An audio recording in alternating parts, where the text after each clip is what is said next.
Saya selalu mengajarkan kepada saya akan jangan sampai hilang bahasa Banjar ini, ya. Jadi saya ajarkan kepada anak, kepada istri dengan sedikit-sedikit. Nah, karena di sini dia berbahasa bahasa orang putih, bahasa Melayu. Jadi saya kadang-kadang saya ajar sedikit, ini apa, macam ini batis, ini burit, ini apa lagi, tangan lah. Tetapi tangan sudah bahasa Indonesia kan. Nah, tapi batis, burit ya, itu bahasa Banjar. Nah, mana burit ya. Kadang-kadang banyak lagi bahasa-bahasa yang saya ajarkan kepada anak-anak lah. Jadi supaya bahasa Banjar ini jangan sampai hilang lah. Jadi kita lestarikanlah bahasa Banjar ini sampai kepada anak cucu kita akan datang lah. Oke, sampai di sinilah dulu ya pertemuan kita. Saya akhiri dengan ucapan, aku orang Banjar, wajah sampai ke puting. Fazal Jamal, Banjaris, Bakayo, Baimbai. Ulun orang Banjar, Farida Jamal, dalas jadi harang, menyara makaam kada. Nggih. Nggih. Walaupun kami berlainan suku Dan budaya, kami tetap serumpun.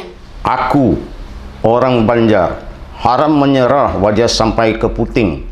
Berarti apa-apa kita buat perlu sampai ke penghujungnya. Tidak kira apa rintangan yang kami hadapi, kami tetap berjuang seperti COVID ini.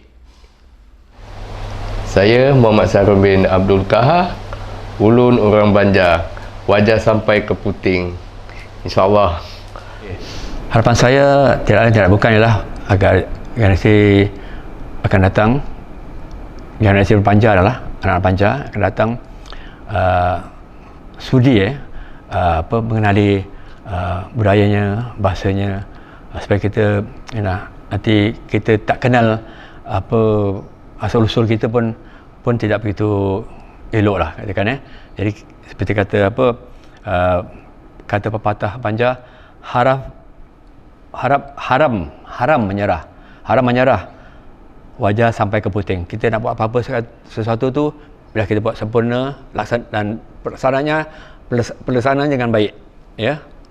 Kemudian satu lagi saya nak nukil perkataan Banjar yang disebut-sebut selalu di Banjar, iaitu perkataan beruntung batua beriman, atau beriman beruntung batua. Beriman tu beriman, beruntung tu beruntung, batua tu bertuah.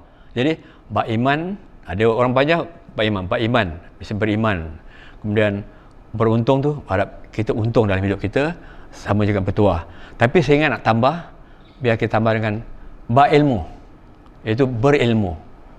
Ini ilmu paling penting sekali, ya. Kita beriman mesti mudah-mudahan beruntung, mudah-mudahan untung nasib kita, kita bertuah, ya. Tapi yang penting juga berilmu, berilmu.